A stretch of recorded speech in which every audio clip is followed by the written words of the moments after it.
Okay, so hello and welcome to our first panel discussion on monthly and seasonal forecasting. My name is Michael Guerin, and I will be your host today.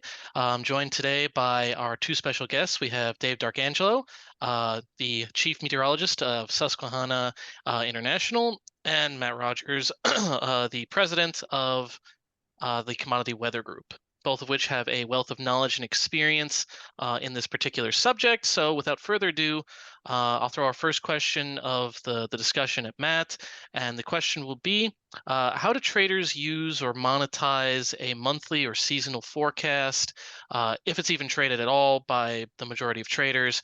And for example, do they need a certain level of confidence to make a trade, or does the forecast have to be distinctly different, or what do the traders need in order to be able to do something with a forecast like that? Yeah, thanks, Michael. I'll be curious to get David's opinion on this because I think I feel like it's really evolved over the years. I would say in the early days of this forecasting for the commodity sector, I think a monthly forecast was made a big splash in the market, like in the '90s and early 2000s. And I think in these days it really doesn't make a big splash. It really there's just so much information back in the 1990s and early 2000s. We didn't have the CFS model coming out every day, and we didn't have the Euro weeklies coming out all the time, and so we didn't have a lot of long lead guidance, and there weren't a lot of voices out there. As there were, but they're not as much as there are today. So I think it adds. There's a lot of cacophony out there. So I think an individual monthly outlook doesn't carry as much weight as it used to carry. But it does, I think, it does do an important role of establishing a bit of a baseline so that the clients can kind of get a sense of, okay, well, this vendor is doing that, this vendor is doing this, and they can almost kind of ensemble that together and get a sense of. You mentioned confidence; they can kind of build up confidence. One really recent example is that the three main energy side weather vendors all had a very warm December forecast. None of us were warm enough, but we all had a warm December forecast. And so, from a trading perspective, they'll say, wow, they're all saying the same thing. And most folks will say that it's a consensus and that's higher confidence. I did have a contrarian trader saying that everyone was going to be wrong. But in most cases, I think a lot of folks will take that as a bit of confidence in that sense. So there's a lot of comparison and contrasting going on as well. But I don't think any individual forecast by itself in a vacuum moves the markets as much as it used to. I think it's a collective amount of information that they're looking at. Right. So I just want to I want to just make sure. So basically, a trader would only use it as like, let's say I trade 16 to 25 day range. And if I'm looking at February, I would just look at the month forecast to kind of get an idea of what February is going to look like from an HDD standpoint. So if it was going to be cold, all the vendors have cold. Um, I could then be like, okay, it's going to be cold, and then once I get to the 16 to 25, I'd be more in the nitty gritty, so to speak. Does that sound Yeah. about right? Yeah, that's fair. Yeah, and they may feel more confident in that position if they agree with that forecast. They may take more solace in their strategy that they're employing. So yeah, it just helps them in that sense. But and the thing is that you want to be also. It's important to have a credible source and everything too, so you do have that legitimacy when they're trying to estimate those forecasts and everything. So it is important to still even though it's not as big of a splash when you issue that forecast like it used to be, you still want to have your rationale behind it and what you put together there and have a credible course to how that's going to unfold. Right. All right. Thanks, Matt. And Dave, same question to you. How do traders, in your experience, use or monetize a monthly or seasonal forecast, if it's traded at all? For example, do they need a certain level of confidence, or does the forecast have to be distinctly different or the same than the market? Sure. And I'm going to echo some of the things that Matt said. I thought they were very good. I'm going to repeat them a little bit. As far as the monetizations question, I think that's a really challenging question. Commodities are traded in monthly blocks that go out very far into the future. So you'd say at a first glance, perhaps a really good seasonal forecast might be helpful. But there's a lot of other factors that go into play with regards to the price that a commodity is trading months into the future. So if you actually just roll the clock back 6 months ago, when you look at last summer, when we were looking at this winter, Matt is correct, and kudos to Matt for a very warm December forecast.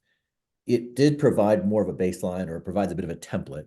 I would say that it's not really easily, quote unquote, monetized because, again, there's a lot of other factors at play with regards to how a commodity gets priced, weather in the distant future just being one of them. As you move into shorter time frames, so like when your seasonal forecast is starting to get a little bit closer in time. So let's say if you were in, say, the month of, say, October, and you're on the cusp of the winter season, you're looking at Matt's or anyone else's winter forecast. Again, it starts to provide a baseline, a template. You're kind of an operating system in which you're working with, right? Are we working with a kind of a warm leaning or cold leaning template? And then you're kind of measuring that against maybe perhaps some of the shorter term information as you see come in, especially as you get closer to winter, as you go into, say, the months of October, November, and early December, you're starting to measure it against all this flood of information that's coming out in the short term, right? Matt said every day we have the CFS that goes out for a month in the European weeklies. We also have 4 runs of the GFS and GFS Ensemble and the European Ensemble. There's this wealth of information that comes out between hour 0 and hour, say, 360 that we didn't used to have. So a really good seasonal forecast always has to be benchmarked against this kind of flood of information that's come out in the short term, which is presumably much more valuable because it's giving a little bit more accurate. You have a lot more faith in, say, a day 7 forecast than you would in, say, a day 25 forecast, for that matter. So it's not that the seasonal forecast is worth less. It's just not worth a lot in the beginning from a standpoint of monetization, although it is helpful to have that kind of template. It's a baseline that you're operating from. And I think we've seen that this winter is kind of a really great example of kind of like that baseline and kind of how we keep returning to that baseline. It looks like that we're doing that as we go into the end of January here and into the first week in February, certainly. But I think, and maybe we'll get into this a little bit, but one thing Matt maybe have appreciation for this, especially once we've gone through the past 8 days. Even a really good seasonal forecast has these kind of massive disruptions of weather, right? We have exceptionally warm December followed by an extremely cold middle January period here. That doesn't necessarily get captured by just a generic monthly forecast. I think Matt provides a great service to his subscribers because Matt provides some possible pathways and possible rationale for finding different pathways. And therein lies, I think the question is, though, how do you bridge the seasonal, of which I think Matt had some very good seasonal forecast this year, into kind of what we call the sub-seasonal space. And Matt, I think everyone maybe disagrees on the exact timing of it, but roughly like the end of the models, roughly like the end of week 2 out to, say, week 5. And that's a really critical space because I think there's a lot of potential information as you get into a season as to how that maybe starts to move the market around a little bit more. So that's maybe a bit of a long answer to your question, but we're always looking for a bit of an edge, but the edge is less in terms of like, can we put a trade on versus more of how can we become, how can we get a little bit more confidence around kind of what our baseline is? What's our operating platform for winter or summer for that matter? Right. I think that makes sense. And I kind of that brings a follow-up question to my mind, and Matt, you can feel free to chime in here as well. Even in my, I guess 15 years now of maybe more than that. I don't remember, but of checking just the normal models, we've gotten a lot of extra information. The euro wasn't readily available to the public, as I think even 6 or 7 years ago. You'd have to pay for it at places, that had it. But now you can just go to places like Tropical Tidbits and you can just get the new Euro model. I think it runs, I think 4 times a day too. The 18 and 0Z, 18 and 6Z are a little less hourly. But so my main point is, has all this extra information that's now readily available essentially to everybody that wants to make a trade, has this made your job harder or easier um, than it was, say, 20 years ago, making all these forecasts where you had most of the information and the traders didn't really have access to it?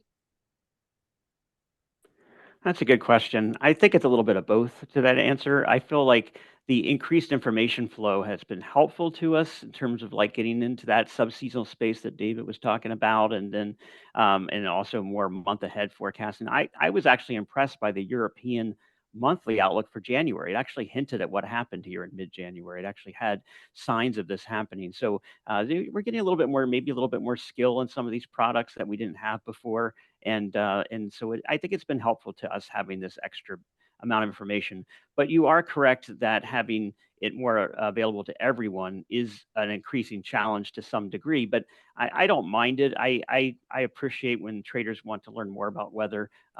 Someone jokes and calls them traderologist, but I don't mind it. I think it's great because the more information they have, the more they can understand, what we're talking about when something big changes or there's a big feature out there. So I think having everyone on the same language communication, and yeah, they will have their own interpretations too, and that's fine as well. But I think it helps for the communication purposes for them to have that information, have that data available to them as well. But they still need someone to check it against and say, hey, do you believe this? What is this? Does this make sense? That what I'm seeing here.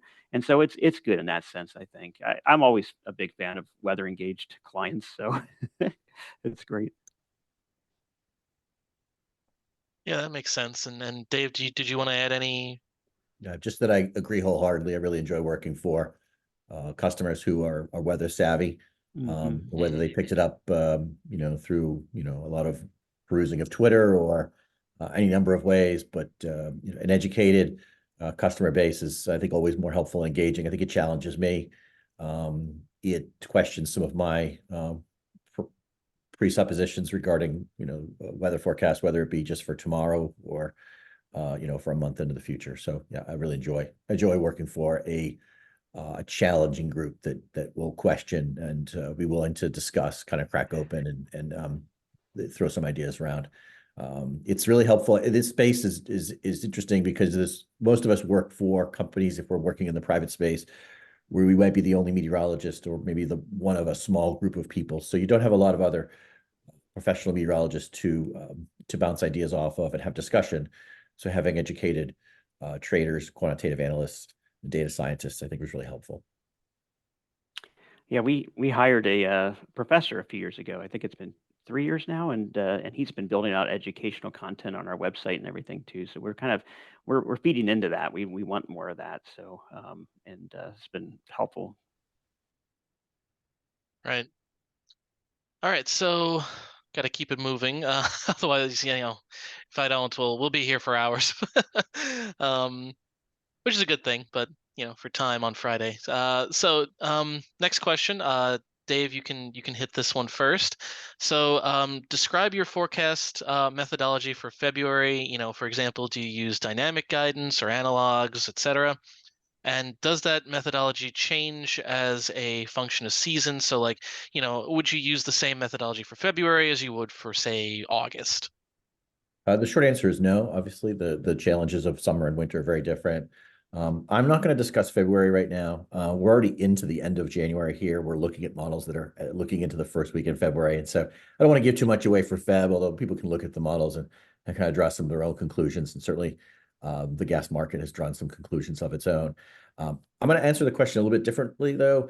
I'd like to talk more about how do we look at a forecast maybe 6 months out to maybe a month out in terms of like a seasonal outlook, right? So if we're looking at this winter, just the winter of 2023-24, if you roll it back to the summer of 2023, what were the factors that we were looking at? And one was we have a certain number of climate models. The European monthlies go out. We see the CFS. We see them start to maybe form their own ideas of how winter might shape up. But we're also getting some early signs of maybe the ENSO state.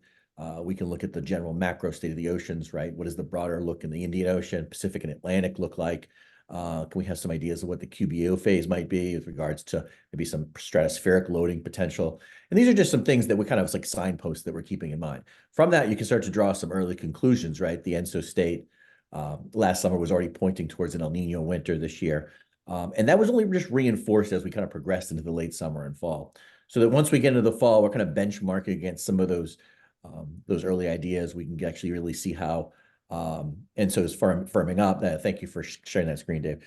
ENSO is firming up. One of the things I wanted to mention is we can look at the climate models versus the trend and see the trend of those. We can also look at just the seasonal trend. How has winter trended over the last, say, 10 or 15 years across North America? And in the fall, we're getting a little bit more indications, or you maybe start to get some early clues with regarding more the QBO and maybe some high latitude temperature trends. That's more into the November timeframe.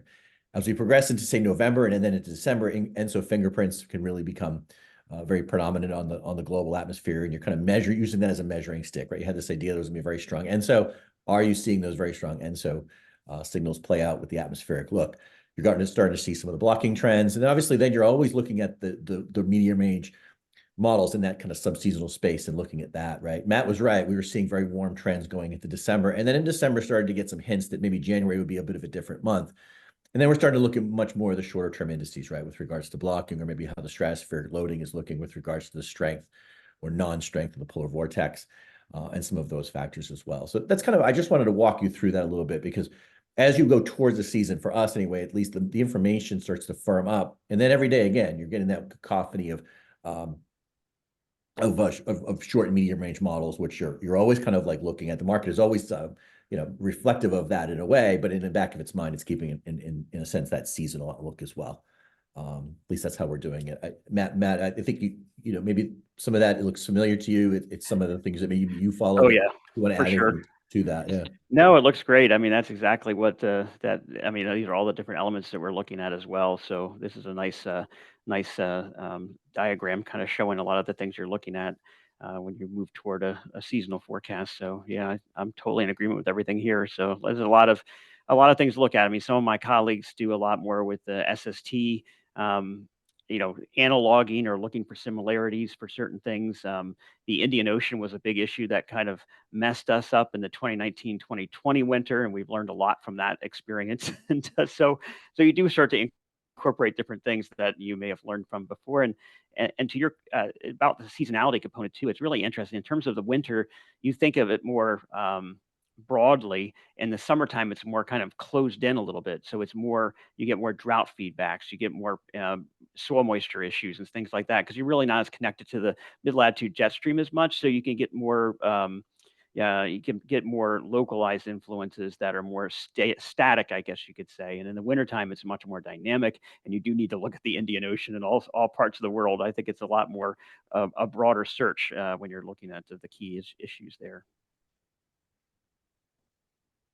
Right, and this actually makes me think of a follow-up question of, so I see obviously the hints for winter, this winter started back in summer, with ENSO, Indian Ocean, etc., and then progressed through fall and into early winter.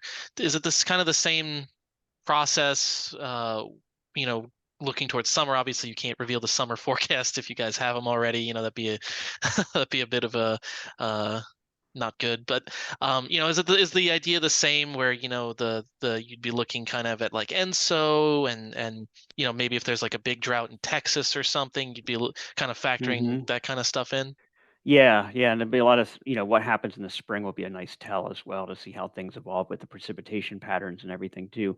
It's gonna be a really interesting summer this year, because we usually, when you have stronger El Niños like this one, you tend to flip quickly to a La Nina. And the CFS model was just gung ho for that. It's going really full bore La Nina this summer. But we've never, in our record keeping, we've never had a 3-year La Nina in a row flip to El Nino in the 4th year and then go back to La Nina in year number 5. So we've never seen this particular cycle before. So it will be really interesting. The Euro monthlies are not too gung ho on La Nina. They're just going neutral, which is typically what we see after a three-peat La Nina sort of story. But the CFS is actually behaving very consistently with the stronger El Ninos that quickly lurch back to La Nina again. So it's going to be a really interesting challenge this summer coming up. I would agree. And I think Yeah. some of summer is much more, you have to wait and see. I think you got to get past the winter season. And for us anyway, it's getting really even past April. And once you get into early May, you can start to maybe think, you get a bit of a handle on the ENSO state, and some of those maybe early wet or dry signals start to emerge a little bit better. So Matt's right. The summer is much more of a constrained period in time and space, because things become much more localized.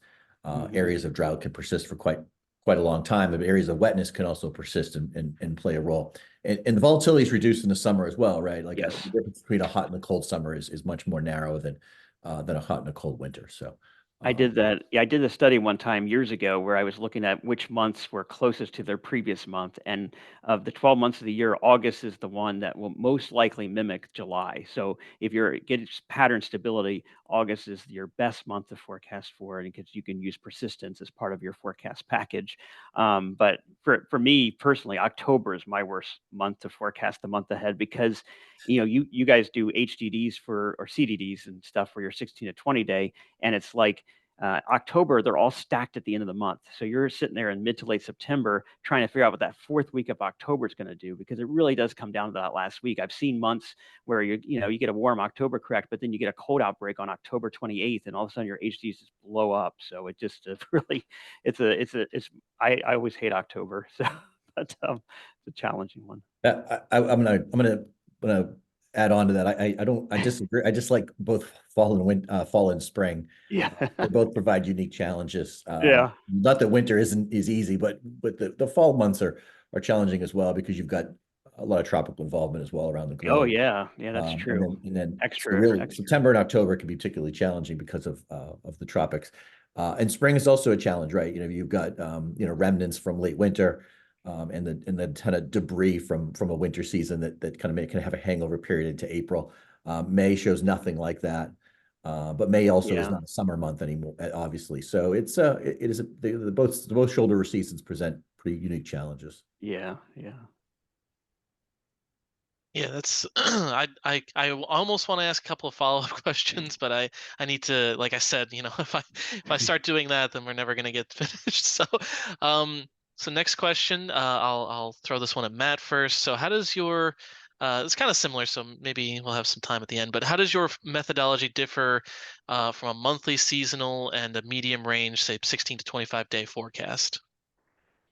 I think it's pretty much like what we've talked about here. There's a lot of large scale climate things that we may look at for longer lead things because there's things like David was talking about, trying to pick out certain bits of variability and everything that you might use more. You might use more dynamic guidance to try to get help with that. These large scale long lead stuff, things that you're looking at SST patterns, you're looking at the ENSO state, the IOD, and stratospheric situation. So I think you use those a lot more heavily on the month and season ahead than you do on a maybe 16 to 25 range when you're trying to time out the MJO circuit or something like that. So there are some different things that you're employing that you won't be able to get that sort of detail nailed down on a seasonal outlook that you can maybe get a little help with on the week 3 space.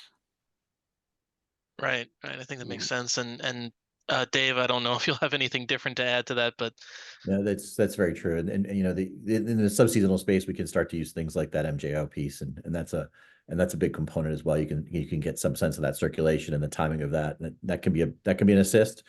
Mhm. You also get this impression that's created in the marketplace that whatever you see on the models at day 15 will carry over to day 16, 17, 20, et cetera, et cetera. Yeah. So Yeah.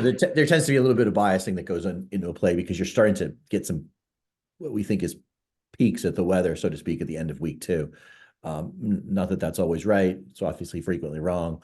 But nevertheless, there's a wealth of information at hour, say 360. And it starts to bias people a lot in the market as well at times into the, say 16 to 20 day. Yeah, it's true. right, right. So this I have an extra question. So there's certain things obviously here that you can see, ENSO, you wouldn't really use ENSO for a 16 to 25 day forecast. At least I can't think of how you would manage it. Maybe you can, but But Michael, I will say you can't use ENSO in as much as like the index in and of itself, but right, it is used as because it does define a bit of a base state in the atmosphere. right, right, And so in say if the other indices are say in a neutral state, not that that they'll be neutral necessarily, but if you believe that they will, you might have this idea that you return to the base state of the atmosphere. Yeah. Yeah. right, Yeah. right, And so in as much as it's not the index itself that's being used, it's forming a baseline. It's something you asked in question in the first hmm question this afternoon. right, right. And so then there's other things that you really also couldn't or probably can't use. I would imagine I'm not really I don't really do long range or monthly seasonal forecasts, so I'm not entirely sure. Maybe you can, but something like the NAO, you can't really use that 2 months ahead of time, because there's you have no idea if the forecast you get right now is going to verify, obviously, and they might shift wildly. So how do you know like where exactly you can start to use things like the NAO and AO, et cetera, any of those types of indices? Where is it kind of just like an experiential thing where you just have to keep doing it until you find that sweet spot, essentially? I think it changes based on the conditions in your base state to it. I mean, the last time I was able to use the NAO effectively on a seasonal outlook was in 2009, 2010, and it was amazing. I think 2010 is the only calendar year in our history, in our historical data set from NOAA, where every single month had a negative NAO. So you can almost just plan by it. We were just stuck in it for a very, very long time. And I had done some SST analysis of the North Atlantic, and I found a number of years that were very persistent with that signal. So I was able to carry that through the summer into that winter, and it worked out really well. But it's very contingent on. I always think of it like a board game, and I was like, what are the biggest pieces on the board right now? What are the biggest players? And then kind of gravitate toward that. I was like, wow, this signal's been really strong, and it's been very, very persistent. So I look into that. I look into whatever the biggest noisemakers are at any particular time. So I'd say most times I can't use the NAO 2 months from now, but in that year I could. And so it just depends on what's going on at that time. Yeah, I really like that analogy of like a board game kind of thing. Thing that first came to mind was like chess. Like Yeah, I I was going guess to say in chess. Yep. yeah. So Yeah. the first, the NAO I guess would have been like the queen that year. Yes. Yep. Um, Yep. and That's and very and powerful. yeah, so that's interesting though. And Dave, do you have anything do you want to add to that, or? No, it's a great answer, great analogy. Yeah, and I agree, of course, and I think it's interesting and always certainly definitely helpful when you get a signal like that. I mean, if I'm Yes. not mistaken, I think that was also Snowmageddon in Philly. Yeah. Yeah, Yep. which that was that whole 365 days from I think Boxing Day blizzard from 2009, I want to say it was, through the entire next year. I think was Hmm. Hmm. haven't had a snow season like that before or since. So Yep. Yep. um, little disappointing on that, but it gets spoiled. It's hard Never, to never say yeah. never. So. Yeah, maybe February. All right, so we got about 5 minutes left, so that leaves us with the last question. Um, and Dave, I'll throw this one to you first. What advice or tips do you have for forecasters new to making monthly or seasonal forecasts? Recognize that there's tremendous intra-month variability, and that within that there's a lot of opportunities to be wrong once you're into a month. Nobody's going to remember a really good seasonal forecast, say from back in September. However, you have to be able to begin to ride out some of that volatility. They might remember that you made a forecast. They might remember what it was, but nobody will remember if it's really good or not because there's so much going on in the short and medium range. So the variability is a thing I think that is just something you have to become accustomed to. Also, the benchmarks for what makes a good seasonal forecast, I think it may be dependent upon your customer base and what they're using it for. Not so. Let's say you forecasted a warm. Matt said he got some grief about a warm December not being warm enough, right? So maybe you forecasted +3 for an anomaly, and that's a directional skill. That's a skill hit because it's a positive because you got it directionally correct, but it came out +7 or something like that. Yeah. So Yeah. not all above and below normal months, even if you forecasted above or below normal, are made the same. And this January is a really interesting month too, right? This is a normal January nationwide. I don't know what Matt had for his kind of monthly HDDs, but I think we're going to come out right near the average.